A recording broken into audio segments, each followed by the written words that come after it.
Pesona Sang Bodyguard, episode 1. 1,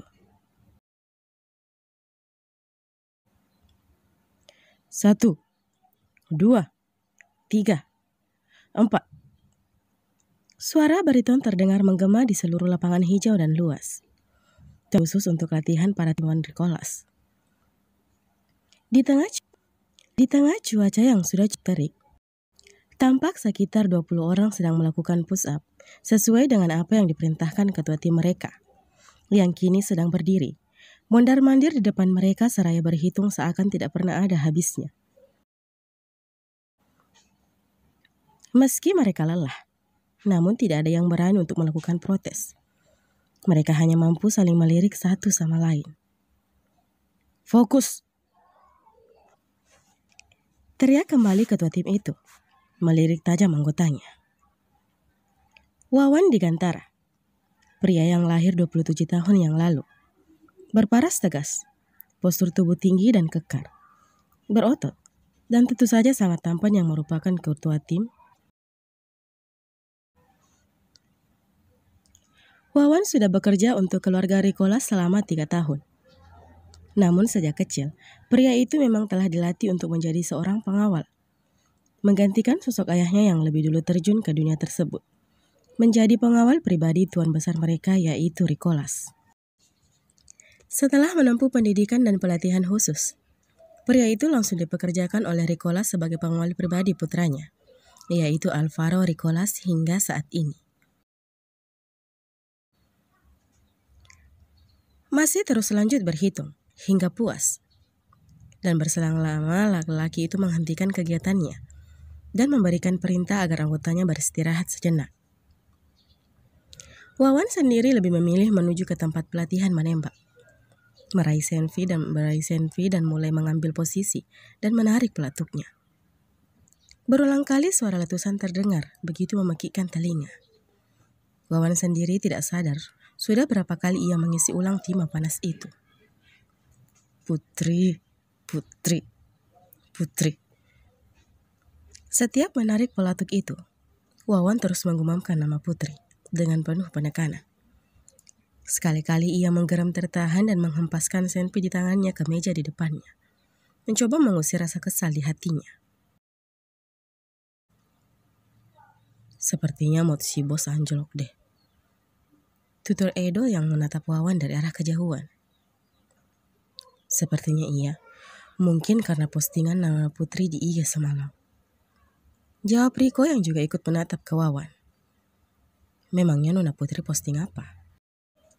Aku tidak sempat scroll sosmed semalam. Timpal Hans setelah meneguk air mineral yang berada di dalam genggamannya. Edo dan Hans pun mengangguk pertanda ingin tahu.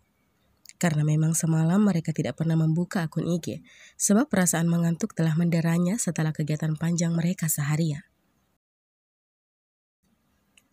Nona Putri posting foto, dan di belakangnya ada seorang pria yang memang terlihat cukup dekat dengan Nona Putri di sana. Pasalnya sudah beberapa kali mereka terlihat berfoto bersama. Jelas panjang lebar Riko menatap mengibah ke Wawan. Pasti si bos kepikiran tentang itu. Lanjutnya kemudian, menatap teman-temannya silih berganti. Kasihan si bos. Timpal Hans dan diangguki oleh temannya yang lain. Kita ada kegiatan gak sore sampai malam ini? Tanya Edo tiba-tiba. Gak ada. Jadwal kita kosong. Karena Tuan Rikolas dan lainnya tetap stay di rumah hari ini, kata Pak Dimas. Jawab Hans. Kenapa? Hans kembali bertanya. Bagaimana kalau kita ajak si bos jalan-jalan saja? Senang-senang. Edo memberikan ide. Ke klub gitu? Hus, ngawur kamu. Edo menimpu kepala Riko dengan botol mineral yang sudah kosong. Si bos kan paling anti ke tempat gituan. Terus kemana dong? Salon pijat. Jawab Edo asal membuat kedua temannya tertawa lebar. Aku ngebayangin nih ya, si bos bertelanjang dada, terus diberikan sentuhan yang lembut sama wanita cantik dan seksi. Digoda dan dirayu. Ucapan Riko terpotong. Dan wanita itu akan mendapatkan cekikan hingga mati. Timpal Edo kesal dengan ucapan Riko. Hans tertawa lepas mendengarkan itu.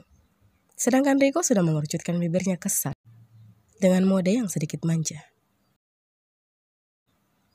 Di antara mereka berempat, memang Riko adalah pengawal yang terbilang muda dan paling cerewet dan sedikit bertingkah kekanak-kanakan. Tapi meski begitu, semua keinginannya selalu berusaha dipenuhi oleh Hans dan Edo, karena telah menganggap Riko seperti adik mereka. Sedangkan Hans dan Edo sendiri merupakan pria yang seumuran, hanya di bawah 1 tahun dari Wawan. Keduanya merupakan pria yang berkulit putih, rambut berwarna kecoklatan. Hans memiliki manik yang sedikit unik yaitu biru, sedangkan Edo bermata khas Asia yaitu coklat bening. Jika Edo dan Riko masih mempunyai keluarga yang utuh, beda halnya dengan Hans. Hans sudah menjadi anak yatim piatu sejak menginjak bangku SMP, dan sejak saat itu dia diasuh oleh Rikolas dan beberapa pengawal yang lainnya yang bernasib sama dengannya. Edo tiba-tiba berdiri dan bersuara. Oke fix, kita main di mall sebentar sore. Bagaimanapun caranya, si bos harus mau, dan kamu... Itu tugas kamu Riko membujuk si bos. Tapi takut. Protes Riko. Gak ada tapi-tapian. Dan kamu. Tunjuknya kepada Hans, yang kini sudah mengerutkan keningnya. Kamu bertugas meminta izin kepada Pak Dimas. Kenapa bukan kamu saja? Timpal Hans mengandung protes, ikut berdiri. Karena aku akan sibuk menggoda si cantik Anti di laundry nanti. Ucapnya tertawa lalu berlari secepat kilat, meninggalkan temannya yang sudah berseru, melemparnya botol hingga menimbulkan kericuhan sesaat. Dasar playboy, teriak Hans dan Riko secara bersamaan. Pria berwajah tegas ini menghempaskan tubuhnya di kasur yang cukup besar. Setelah mengusir anak buahnya yang sedari tadi merengek untuk mengajaknya keluar sore nanti, hingga mau tidak mau, ia mengiyakan permintaan tersebut, daripada harus mendengarkan rengekan dan ocehan yang bisa membuat telinganya sakit. Wawan berbaring telentang, kedua tangannya ia lipat ke belakang sebagai bantal, di bawah kepalanya, menatap lurus ke atas, ke langit-langit kamarnya yang berwarna putih. Pikirannya lagi dan lagi tertuju kepada wanita yang hingga saat ini masih terus mengisi dan memenuhi relung hatinya. Putri, ucapnya begitu lirih. Aku kangen padamu, sweetie pie. Apa kau juga merindukanku? Pria itu seolah-olah sedang berbicara dengan seseorang, namun pada kenyataannya dia hanya bicara seorang diri. Kurasa kamu tidak merindukanku, karena selama ini sudah ada yang menemani dan membuatmu bahagia di sana. Ucap lesu Wawan.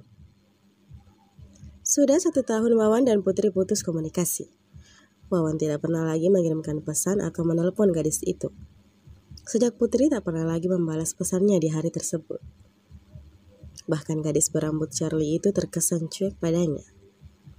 Terlebih lagi Wawan sering melihat story Putri bersama dengan seorang pria yang mungkin seumuran dengannya.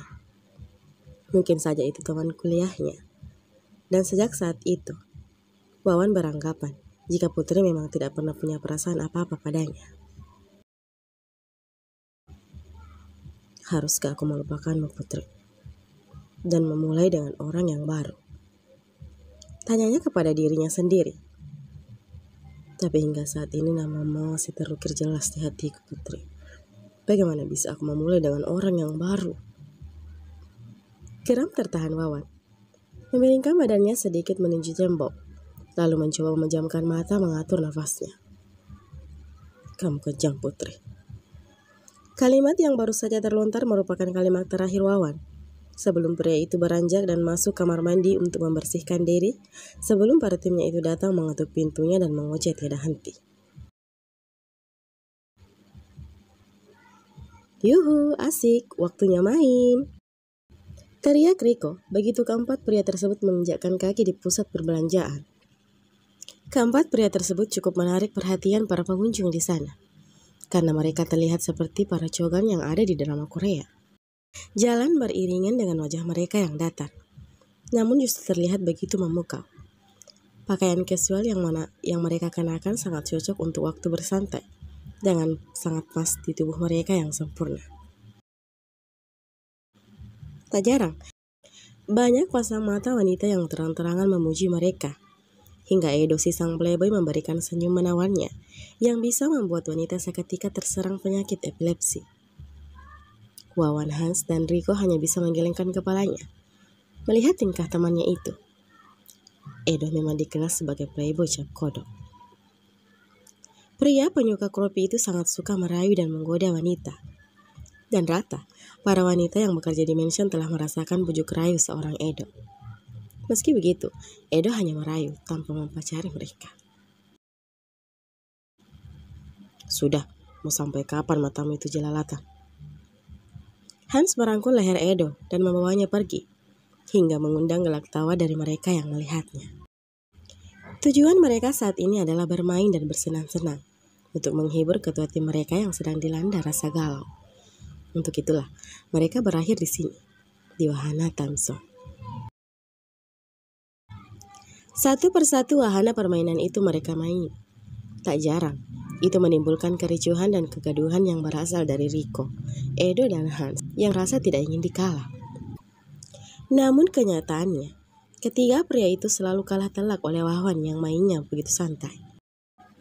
Aku yakin, aku akan mengalahkanmu, bos. Aku akan memasukkan lebih banyak. Edo menarik lengan jaketnya hingga sampai siku, mengusap hidungnya dengan siku telunjuknya dan berdiri di samping Wawan yang sudah siap memasukkan bola basket ke keranjang. Wawan memandang remeh Edo. Coba saja kalau kamu mampu, balas Wawan. Lalu pada saat Riko telah mulai berhitung, kedua pria itu pun bersiap. Tangan mereka tiba-tiba ada suara yang terdengar tepat di belakang mereka. Hai, kalian semua di sini? Keempat pria itu memutar kepalanya dengan wajah yang dia lagi. Sambung. Sampai jumpa di episode selanjutnya ya. Terima kasih.